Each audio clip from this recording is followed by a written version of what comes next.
inside the Red Earth Production Studios for another edition of YBMcast. And today, as always, YBMcast is powered by Game 7 Baseball. Game7baseball.com. You got to get your team registered. Upcoming tournaments, always a great time. So make sure you go get your team, right? You got your teams there. Look at this. Yeah. And get in the Midland Invitational. Matt's got a tournament with Game 7. Go check it out. When is it? Shameless plug. That's okay. I like shameless plugs. When's the well, you can go on there, Matt? look for the Midland Invitational. It's in May. Get in there with the Midland band. It'll be fun. Game7baseball.com, guys. All right, today we got a jam-packed show for you. We've got a couple of gentlemen coming on the broadcast, Kenny Seifert and Doug Fessler from the Missouri State High School Activities, or is it Athletic Association? That's Activities, right? Because activities, it's not just athletics anymore. There's all kinds of activities involved, correct? That's correct. So, and as always, we got the usual suspects, Kevin Moulder up at the top there, Coach Perkins here to my left, and Matt Shadow to my right. So, gentlemen, we're here to talk a little bit about the upcoming season, baseball.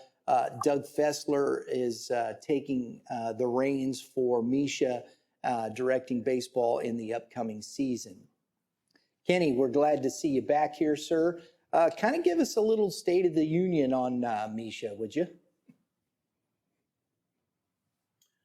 The first thing, John, is how the 21-22 school year has definitely been different than the 19 year or the 2021, just because of us being a lot more open and having a lot less restrictions from a COVID perspective. Although COVID still kind of has creeped into things that we do, especially in specific areas. Refreshing. Championships were, I never thought I'd see the day where I'd be on December 4th watching a state championship game in short sleeve shirts and shorts in the great fall, forward to the winter. There are some things I'm sure we're going to discuss today that are changes. Sometimes when we make advancements or improvements with all the great intentions, we realize there are sometimes unintended consequences. So that forces us to wait back up discussions. And we're kind of, that's kind of the mode now. I think all of us are ready for the holidays, which I know everybody at the MSHSAA office is as well.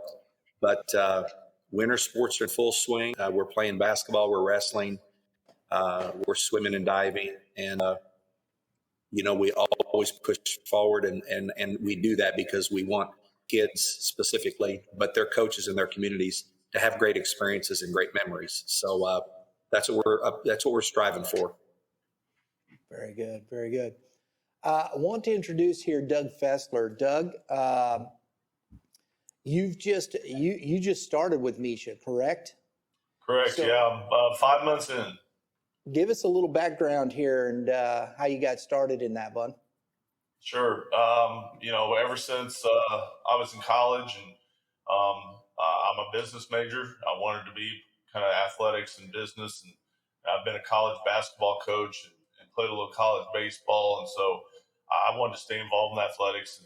And past 15 years, I was an athletic director up the road at Harrisburg High School, and so now I got the opportunity to become a member of the MSHSAA staff, and I kind of talked to you last night. I did it because I love to help kids. I'm here for the kids. I've always been here for the kids.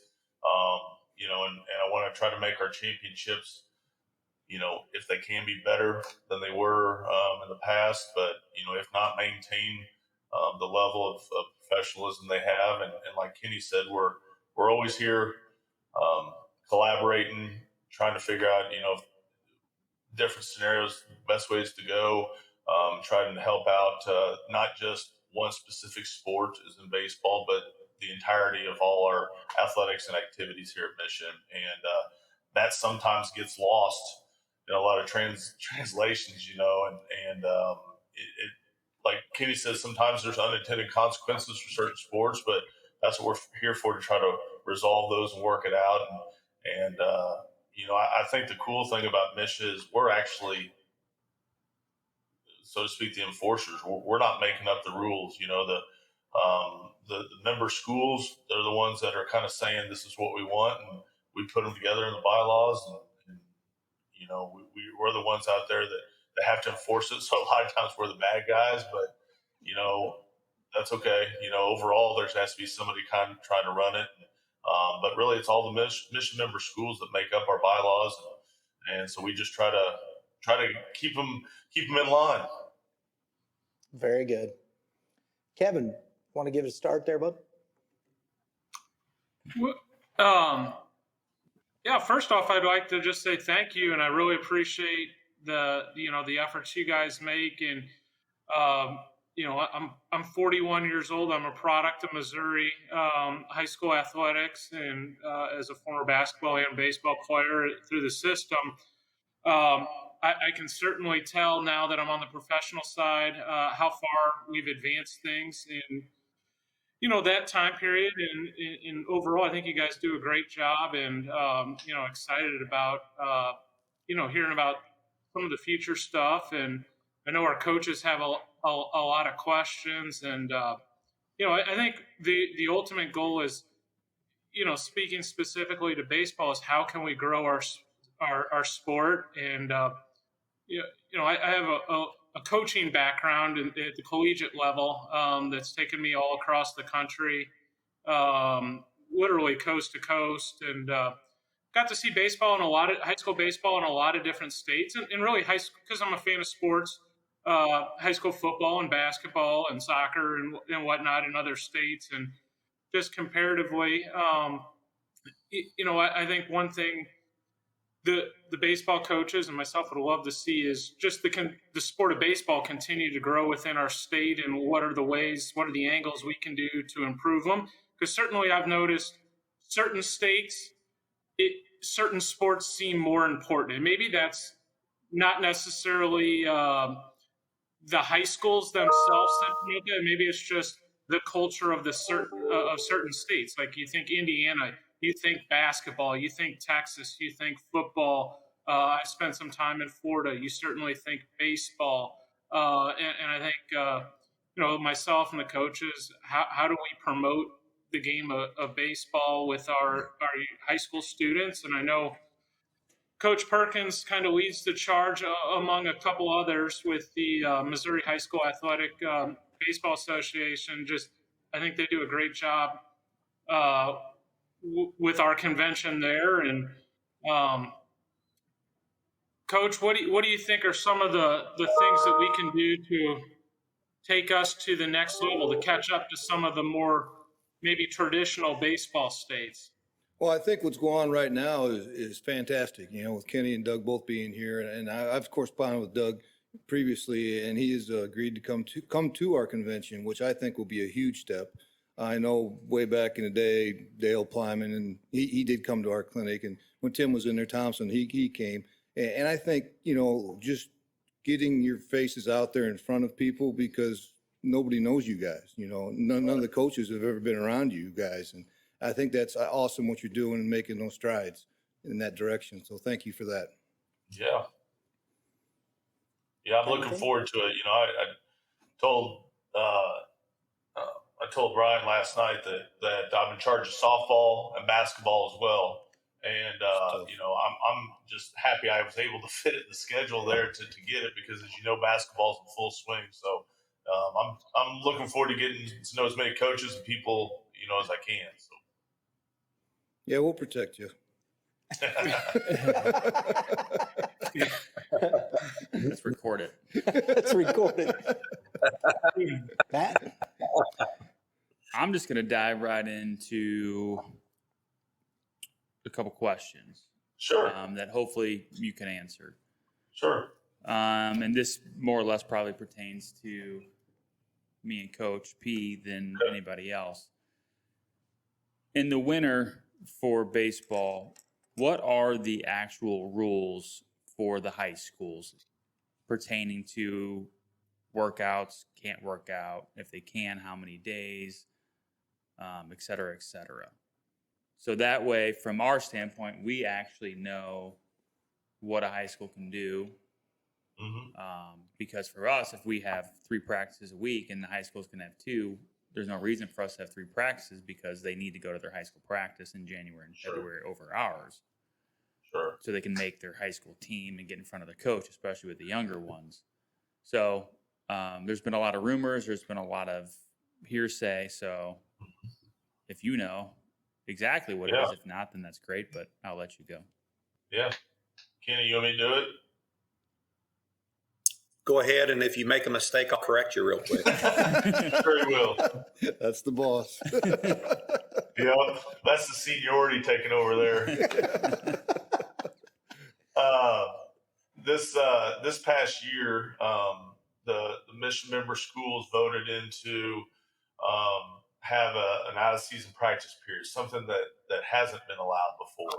So to actually give more flexibility and let the coaches coach the kids in the off season versus just having an open facility where they're not supposed to be coaching at all. There's no instruction in open facilities. It's kind of just, hey, here's a place to go hit and play and throw and go do it. At least now they can give instruction up to 3 times a week. You can do 3 1-hour sessions or 2 1.5-hour sessions. And that's going on right now. And forgive me on the dates. I think that ends here this next week. Right now it's split. The winter season's split because of Christmas break, and then it resumes again in January and ramps up basically until districts start for basketball. So basically 2 weeks out before practice starts. And again, with that, it's pretty much do whatever. You got full practices. The caveat is, as of right now, the student athletes that are participating in a winter sport aren't allowed to be involved with another sport, trying to protect that in-season sport. And again, that all came from advisory committees and member schools voted it. Since then, I will tell you there's been a ton of talk, especially from the baseball coaches. And, we've tried to, well, we're not tried, we've listened and put the information out there for our area meetings, which is coming up. The first one's coming up on January 7th. So that'll be taken out to all the area schools. They go on for 9 straight days. Basically, we go out around the state, talk to them about the upcoming conversations and topics and issues throughout the state. One of them is the out of season practice period. A couple things that'll be talked about. We'll be trying to get maybe a consecutive week area instead of having it split, if there's a way to do that. And then also maybe allowing in-season athletes to participate. So, those are some changes that may be on the horizon again, if the mission member schools want it and gets voted in. And, but I know right now the concern with baseball is, hey, a lot of our kids play basketball. How are we supposed to get our kids' arms ready and stuff? If they're in basketball season, we're not allowed to touch them. And I said, I kind of go back with some coaches I've talked to is, hey, be creative. I was a baseball player. I also played basketball, and I honestly can't remember meeting with my coach. Maybe I should have. I'd have been a little better. But I would still go out, and especially today's like today, where you can get outside and throw. We'd go throw. And, you just got to be a little creative and trust the kids a little bit. But it's not ideal, but I know it's still a heck, as I understand it, that is. And being from an AD, it's still a heck of a lot better than not be able to touch any of your kids at all and have them, going out and having to go out with the summer league coaches and everything else. At least you get to coach your kids for a while during the season. I don't know, Kenny, anything else you want to add to that? First of all, you did very well, but I would like to add some, provide a little historical perspective, because I do understand, and we all live in a world, like Doug mentioned, at MSHSAA, we have to take into consideration all sports. But face it, what is sometimes good for one sport may not always be good for another sport. And that's kind of the unintended consequences. I completely understand from a spring sport perspective, you're scratching your head a little bit going, how would we end up with this? This makes no sense at all. So let me give you a little history on this. About 3.5 years ago, this very discussion of giving just access to their athletes when they are not in season, that discussion was occurring, and we actually sent out a questionnaire to all of our schools, not a ballot, just a questionnaire.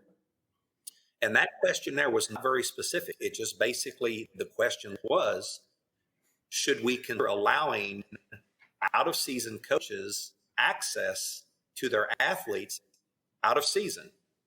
And it was a resounding from our schools, no.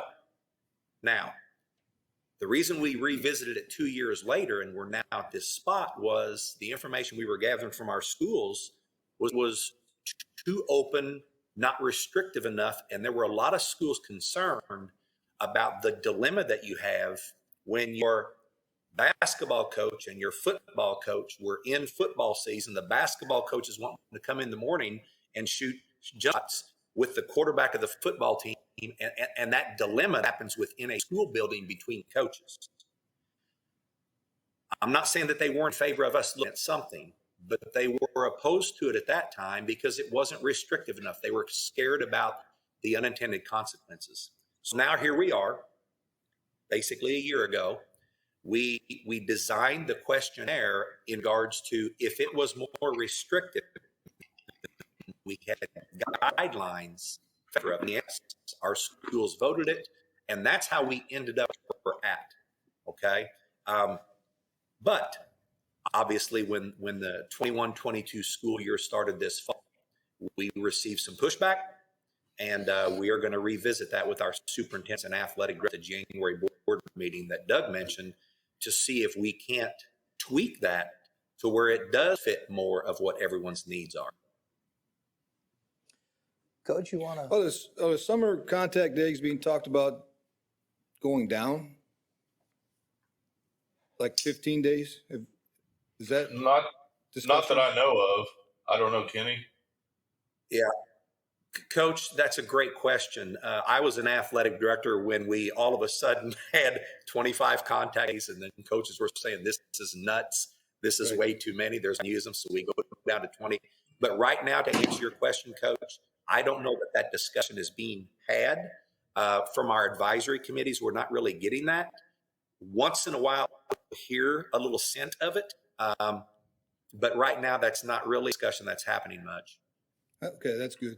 Because a lot of people are talking about that and they're upset about that. Hey, my personal situation, I'm a club coach in the summertime and I can't coach my kids basically. I mean, if I do, it's a PO guy that comes in, throws one day, and that's counts as one of my days. So I'm out there coaching high school kids from other high schools and making them better. And that's frustrating. I was able to coach my sons, and then my sons graduated, it's been about 6-7 years and I continue to coach because I love to coach, but I'm not allowed to be around any of my kids too much. I run camps, those count, days. I really only got about 6 days that I can use for actual games, and that's my personal situation. And it's frustrating. I'm helping Marquette kids and Lafayette kids and CBC kids and DeSmet kids.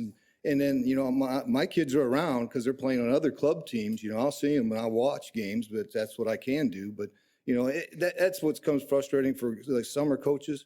It's hard because in my situation, I might have 2-3 kids. I wouldn't have a whole team, and I understand how other areas coaches may just say that it's mandatory. They have to stay with their high school team in the summer. And I know that problem does occur. In every situation is unique, and I get that part of it, but that's just coming from me personally. Well, I can definitely understand your frustrations because that would frustrate me, to be honest. But again, it's one of those policies that we try to create something that was somewhat acceptable across the board. Because what a basketball coach, what a baseball coach, what a soccer coach, what they're trying to do and when their seasons are makes it. And so I understand that from a baseball perspective, you're trying to do things in the summertime. You're helping other kids improve, and then turn around basically 9 months later, and you have to face those kids. Oh, yeah. And that's There's that a can lot be of man bit hugs an odd going on after the situation. game. 'Cause you know the kids. I'll You know? bet. Like, I want to ask this real quick, and Kevin, I want to get your thoughts too, because you know, this is from, you know, you've dealt with the collegiate thought process on this. I just from an outside perspective, guys, I understand the NC2A. They do this because there's money involved in scholarships and things and whatnot. They're dealing with contact days and things of that nature and whatnot. What is the thought process? And am I correct in that, Kevin? Oh, 100%. Yes. What's the thought process in high school? Why are contact days an issue when there's not that similar thought process? These are just kids going to high school and a basketball coach or a football coach. What's the issue there? What am I missing? Well, I think Coach Perkins touched on it, and so did Kenny. If everyone was exactly how Coach Perkins was, there wouldn't be many issues, because I think he wouldn't keep a football kid from playing football just because Coach Perkins wanted to run a practice Friday afternoon in late September. So it's a delicate balance. I understand both sides of that. I think it should be allowed where Coach Perkins could coach one of his players in the summer, but I don't think it should be allowed where Coach Perkins should be able to force his whole team to play for him all summer. So that would be an abuse of the rule, and you're in a tough spot if you're Misha, because you have to protect the kids. I'm a huge fan of multi-sport athletes. I think a kid, if he wants to play basketball, he absolutely should be able to play basketball and baseball or soccer or wrestle. You know, you get in a little deal there with sports in the same season, so you kind of have to pick and choose at that point. But I think the multi-sport athlete is a great experience, and I hope we protect that. But at the same time, I wonder if there's a way to sort of blend things, like, you know, maybe make a rule where you can't coach more than 5 kids from your team during the summertime, or something like that, where if a kid wants to play for a certain organization, but his high school coach happens to coach that, he could still play. There's always going to be that scenario of, well, what about this? What about that? So it is nearly an impossible spot for Kenny and Doug and their crew to be in, certainly. But you know, in the college setting, it is completely different. But we do operate under rules, and for baseball per se, which would be a somewhat maybe model to mimic. We're allowed 24 practices in the fall. And maybe you'd scale it back, and so you get a look at your guys then, and then you do get some hours leading into high school tryouts to get. Baseball's a unique sport, and I'm sure other sports have their little things, but with baseball, you obviously have to build up arms, especially pitchers. You know, you look at the highest levels, they bring in pitchers and catchers well before they bring in positional players, and so there has to be a build-up time, and I think you know, that would be something to explore as well, is to give them a little lead time heading into tryouts to build up arms, which it sounds like there already is. But those are just a couple of my thoughts. Yeah, that is a big deal. You know, the arm care is the big problem, because you want to come into the season, especially when it's cold. Those kids got to be in shape. We don't want to hurt any kids. The kids, my problem, another problem that I have is kids are going to go do training in St. Louis. You know, okay, that's my experience. I don't know. We'll go in Kansas City. I'm pretty comfortable saying they're doing the same thing, but facilities are out there. The club teams are out there. I mean, there's, you know, all kinds of facilities in St. Louis where people go and do their training. They're doing their lifting. They're doing their arm care. They're doing that, this and that, and the other. And when we are not able to be with our kids, you know, they're in there. And once they're in, they're paying money to work out in these club sessions. And it scares me more than anything else, because I know at Francis Howell High School, I know of at least 2 kids that chose not to play soccer and stayed with their club team. They didn't play high school sports. And I'm waiting for these club teams the guys that run those club teams just to swoop in and say, hey, we're going to run a spring season. We want you with the club team. And the kids start choosing not to play high school baseball. And that's scaring me a lot. Sure. Thoughts to that? I was actually going to say, I don't necessarily agree with the idea of not playing high school baseball.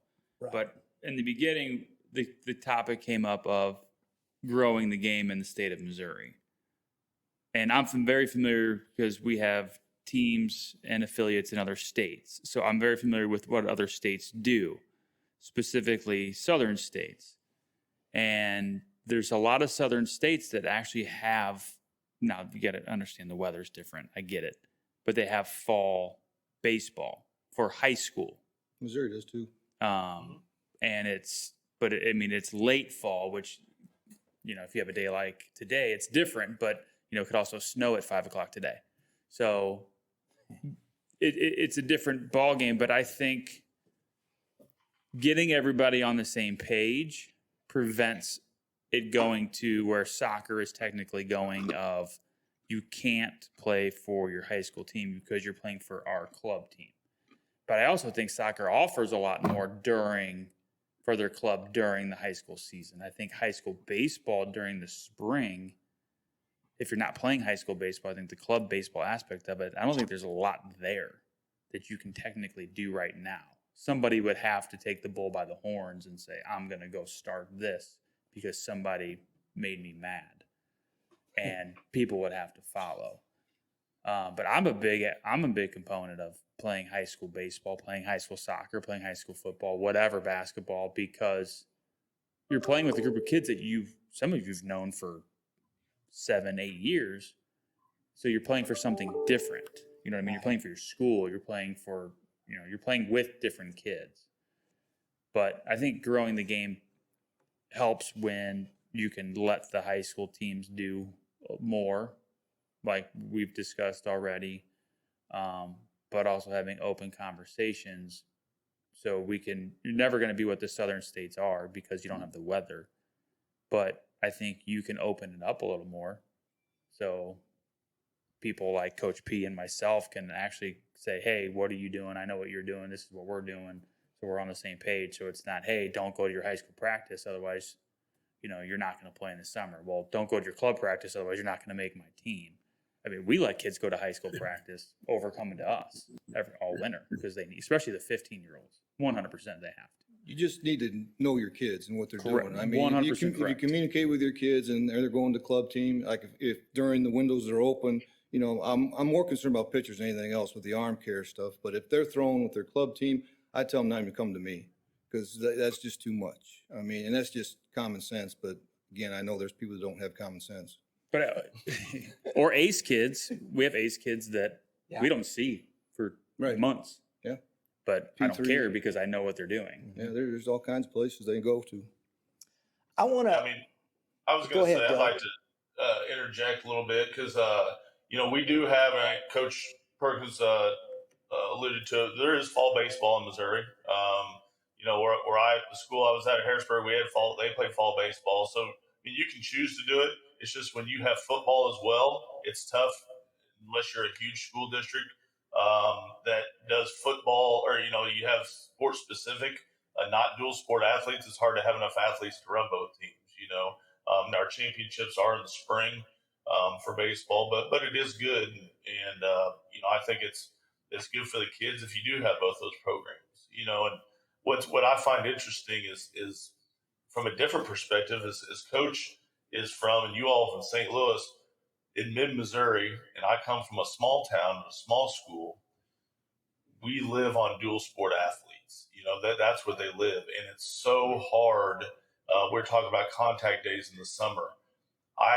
Last year, before I left to come here, I watched kids that went from football practice to basketball practice to baseball practice every single day for the month of June.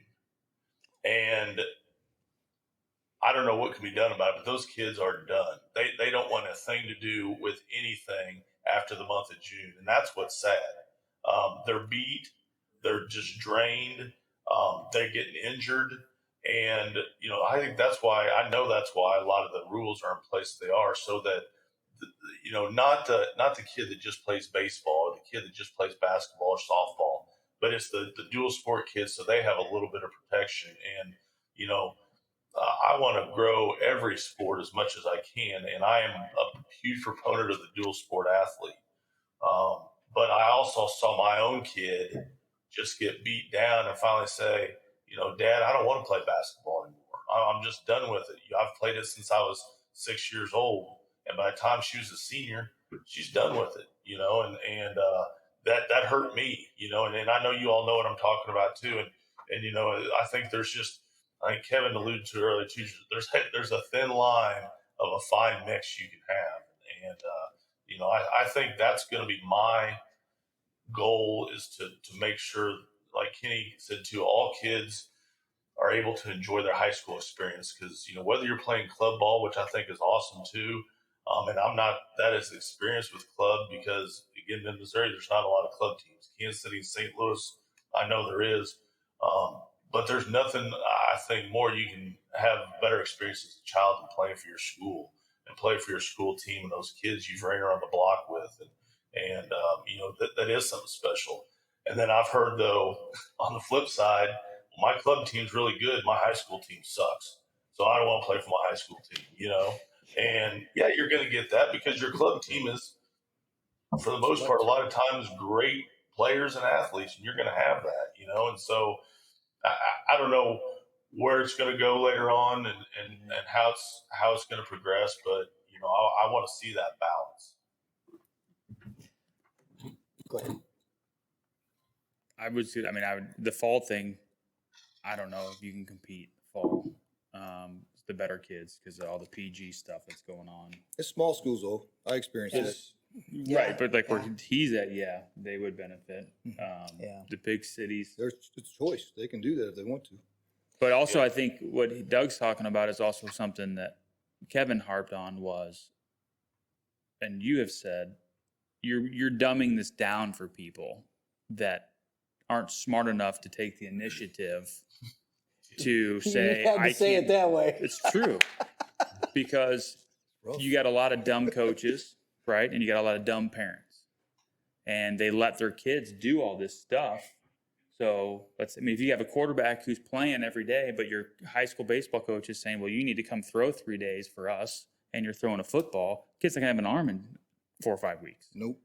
So, but the point is, I think Kevin, myself, you guys, you understand the concept of what we're trying to do, but you're dumbing it down for the people that literally just have no common sense. Literally have no common sense if they're going to let kids do stuff like that. Well, the point he brought up about injury, I think that's the reality of it. That is the biggest part of it, in protecting. And you said that, Coach. What the injury issues that you run into with that whole prospect? It has to be the people in charge that are making better decisions. Right, but the thing is, but this is good because somebody like myself or Coach P, who gets mad at Misha because of some of the rules that are in place, because we look at it as common sense. Now their perspective is, but not everybody has common sense. So we have to put these rules in place, which goes back to the beginning, is the conversation I think is important to have. So everybody understands every angle of what everyone's trying to do. And I agree.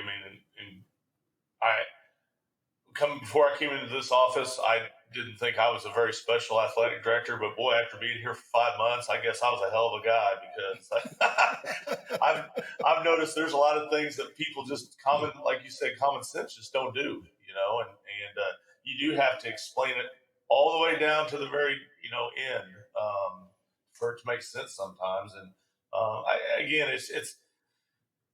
I can promise you this, that any kind of rule that's in place, whether agreed or disagreed or anything throughout our bylaws, is with the best intent of the kids. I can promise you that Dr. Erhan, no matter what people say, good or bad, he's done a great job, and he's allowed the athletes in Missouri, when when everything was shut down, even last year, especially even in Illinois, right next to you all, he's like, no, we're playing, So, I mean, they're there to protect kids, but they're also there for the kids. And I think that's something we got to remember too. Kevin. If I could interject something real quick. Matt, you touched on a great point. Someone once told me years ago that all locks do is keep honest people honest.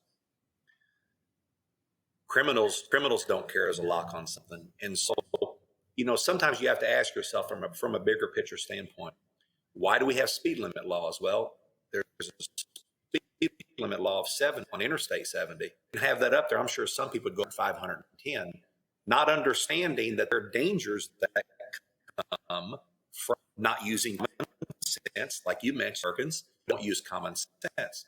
So we have laws and we have policies in place to protect those people from harm who lacks common sense.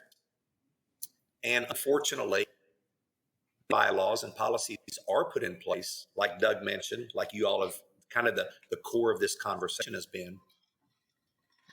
Because if we don't, then we have that dilemma of kids' arms being injured because of overuse.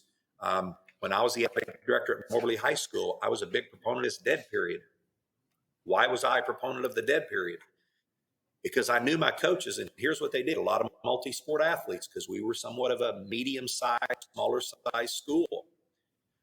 Before the end of the summer break, or the spring break, football coach, baseball coach, soccer coach, they'd all sit and they would put their schedules together. All right, I'm going to do these 5 days, the kids are mine. Then you do these 5, you do these 7 days, then I get them 5 days back. And what they failed to realize is from June 1st to 30th, the coaches had some time off, but the kids had no time off because the coaches they were setting their schedule so that they could get optimal use from those kids. So we had to have conversations about we cannot do that. These kids are giving everything every single day. And even though you as a basketball coach, you only got 20 days with them, baseball coach got 20 days, the football coach got 20 days, the soccer coach got 20 days, but the kid got no days off. And they were exhausted at the end of the summer. And so when they become upperclassmen, they start peeling off sports that they feel like maybe the one that they enjoy the least. Now they go from either a 3 athlete down to 2 or a 2 down to 1 because they're exhausted. And so that's why we have policies in place. We all understand that. Unfortunately, he spent Coach Perkins from being able to do the things that he would like to do with his program, even though he uses a lot of common sense in his decision making. Understand. Thanks for that. Hey, Coach Moulder, talk a little bit about postseason. You got some good stuff. Yeah, I had a couple questions. I did want to interject one thing. There is a little bit of a pyramid effect that I think is a reality of just life, though. Like I have young kids, and I got them playing a million sports right now, and I think that's a great way to find out what you like. But the reality is they won't be playing all of those sports by the time they get to varsity. So I do think there is a little bit of natural, like, hey, when a kid's a freshman, he's going to try some sports out. He might play 3 sports and then realize, okay, I'm not very good at soccer. I'm kind of taking a lead in basketball and baseball.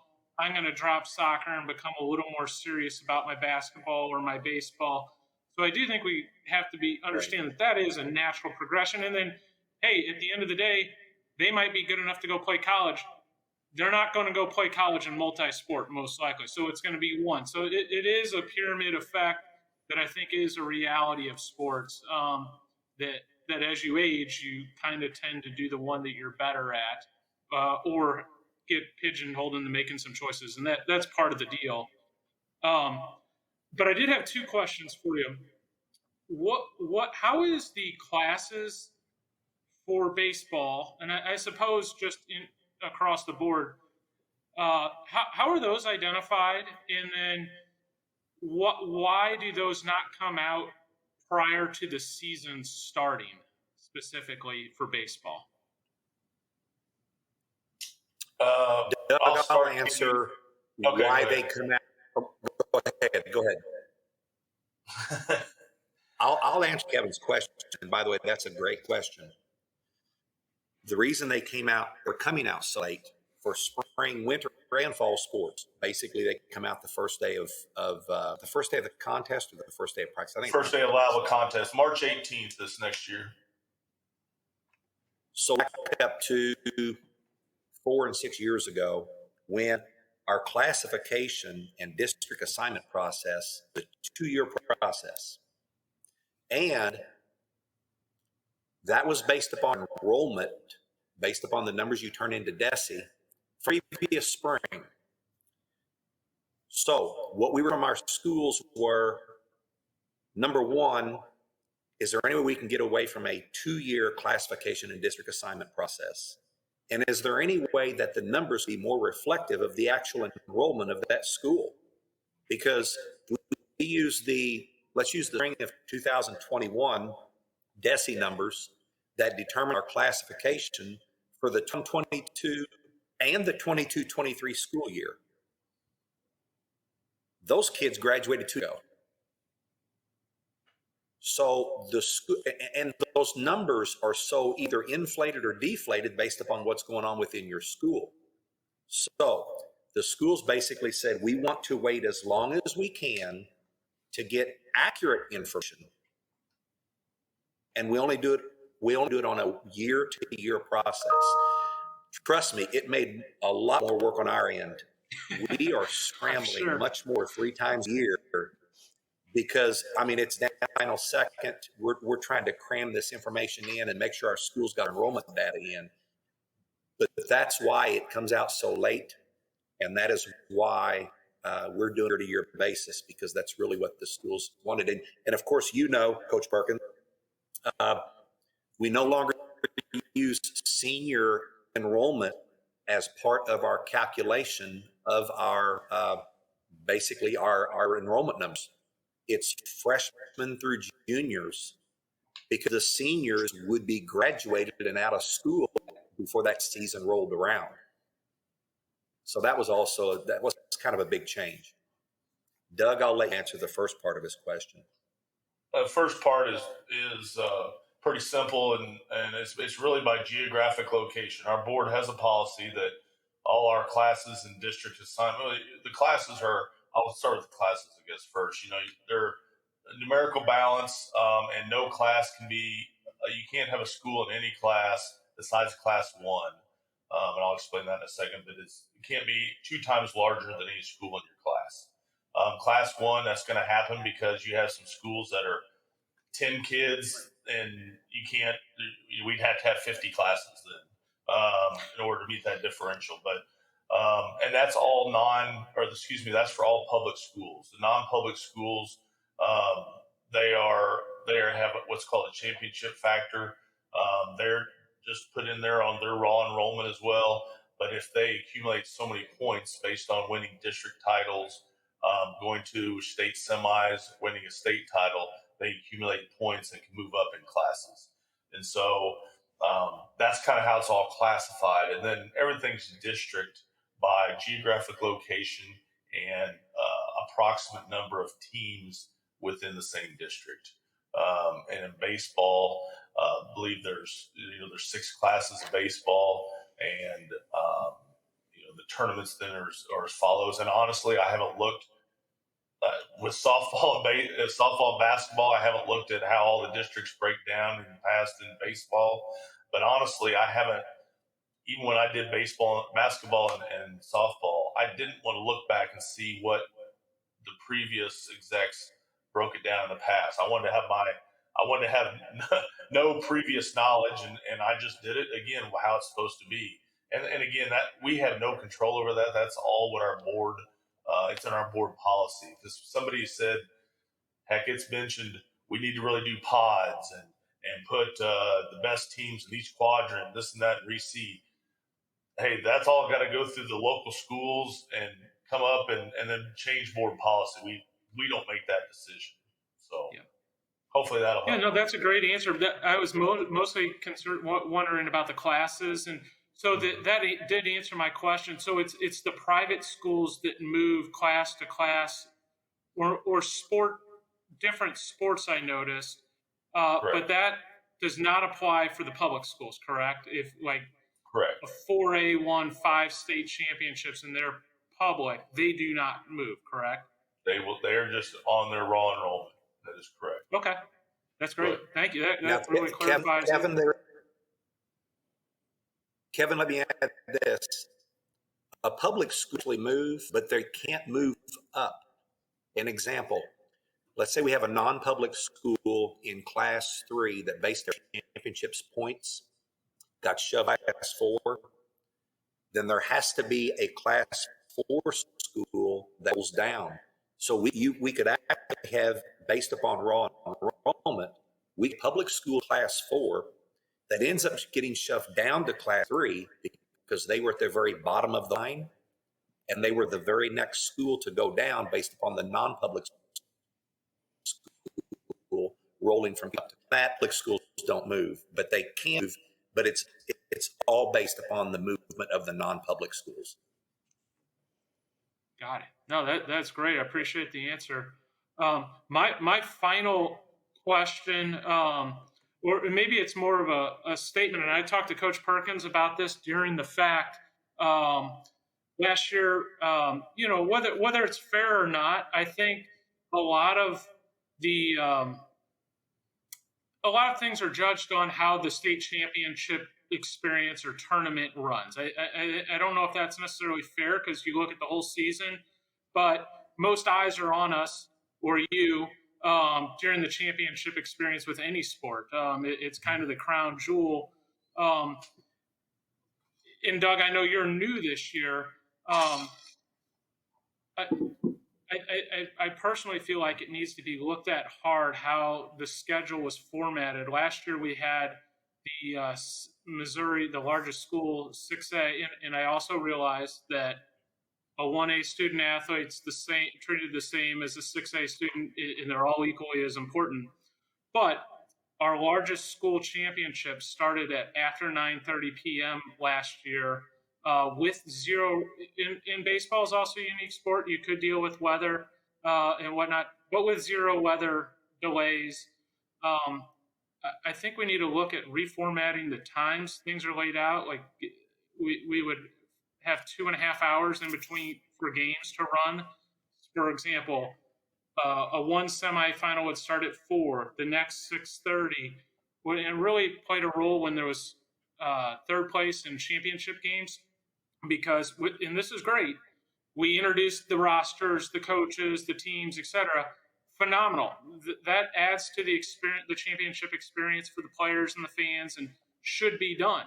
And there's also a trophy presentation, an award ceremony, and pictures. Again, 100% should be done. Adds to the experience. But there was no buffer put in. And I'm sure we look at, a baseball game is going to run about 2 hours and 10 minutes, 15 minutes. And that also doesn't account for stretching in and out, pregame, et cetera. And it caused, we're playing 4 games in a day, and we just stack them all 2.5 hours apart. And that's how we ended up with a championship game starting at 9:30. I thought that was something that we could look at, or you all should look at, as a whole. And again, that I realize you guys got a phenomenally tough job, and I thought overall the championship experience, you guys, going to the stadium, and whether that's in St. Charles or Springfield or one in Kansas City or Columbia, I think that's phenomenal, and I can see there's a huge effort to give them a great venue, but I do think the format could be tweaked specifically with the times. Yeah, and I will tell you that they are looked at every year. I tweaked softball this year. Of course, I had to because we had 48 hours of rain, and that's a whole nother story. But hey, we got all the games in, so that was good for the kids. But I tweaked basketball already, so it will definitely be looked at. I have not looked at it yet, but I don't know. Just out of curiosity, what would you suggest? Or Coach Perkins, what would you all suggest that would maybe help that? Because I will tell you the format is laid out where classes 1 and 2 are on Monday, Tuesday, 3 and 4 are on Wednesday, Thursday, 5 and 6 are on Friday, Saturday. And so I think that is great. You guys got that part nailed. If you're asking me, and you just did, I would say I would run third place games. If 5A and 6A are kind of matched up with each other, if you will, I would run my third place games at maybe a 9 a.m. and a noon for 5A and 6A, and then I would hit my championships. I would go maybe either a 3:30 or a 4 o'clock game for the 5A, and then 7A or 6A, excuse me, would go at 6:30 or 7 o'clock. And if you wanted to, you could switch the 5A and 6A, and one could go. Part doesn't matter. But I would maybe look at rewarding the championships, the teams playing in the championship with that, and you do push the third place game to earlier in the morning. You don't want to play in the morning win, would be my suggestion. And then it keeps those championship games. You're putting 3.5 hours in between each game. That gives those guys a chance to start on time. It was Zumwalt West and Blue Springs. I'm going to butcher that, Coach Perkins. It was Blue Liberty Blue Springs. Liberty and Zumwalt West was a state championship. Liberty and Zumwalt West, and they both had good student crowds. Oh yeah. I watched the dog pile after the game. I walked to my car, and I walked in my car slightly before 12:30 p.m. And I drove home to St. Louis, which I'm guessing most of those students and teams did. I got home a little before 4 a.m. So you're putting, and again, Doug, there's nothing we can do or you guys can do. If there's rain, it's baseball. You got to sit and wait, and that's going to happen occasionally. But we had perfect weather last year, and that was the position the teams were put into. Well, and I'm not one to, I like staying up late, but that's ridiculous. So, as a staff too, I can guarantee that we didn't, I can't say we didn't. I wasn't there. I would not like to have been there that late, so I think they will be adjusted, and that's something that we'll get, together as a staff, and talk about. And Kenny, correct me if I'm wrong, but we look at those things every year and see, hey, what can we adjust? What went good? What didn't go good? And I'm sure that's something that we definitely talked about, though. You could squeeze another out in there. Well, one normal process. One of our normal processes is right after the championship, we revisit that. And we talk about the bad and the ugly in that championship so that we don't forget to have the conversation leading into the next year. So we've already had that one, Doug, with you being taken over in a new role and closer to baseball championships. We're going to be digging into those to try to do what we think is best for that day's schedule. Sure. All right, gentlemen, we're gonna shut it off right there. We try to keep it into a thought process where people will, I thought we answered a lot of questions today. Yes, everybody feel good? Yeah, that was great. Very good. Doug, Kenny, thanks a lot for coming on. Hey, can we get you guys back on in January? Sure. There you go. I'm open. In January. Love that. Yeah. The more we, and by that time, I'm sure there's more. You guys, we'll figure it out. We'll see how much closer we are to the start of the season and what's going on and what we can do and what we can talk about. I think there's some great opportunities here. We appreciate it, and we love the transparency that you guys have brought here today, wanting to be part of the conversation. To me, that shows your willingness to want to be part of the solution. And the one thing that I will say, and Coach, you could probably speak to this, is if you're a coach, if you're a football, high school, or baseball, basketball, whatever sport it is, go talk to your AD, correct? Principals are the ones that vote, right? Superintendents. Yeah. Superintendents. Yeah. And so that's what we encourage. And of course, that'll be pounded into all the athletic directors. and it has been at the meetings too, at the advisory meetings, you know, coaches, make sure you talk to your ADs. ADs, make sure I will tell you this in closing it. It should be done where, at least it was in my district, where the superintendent, the principal, and the AD, we all three got together. And what's this look like? How do we want to do it?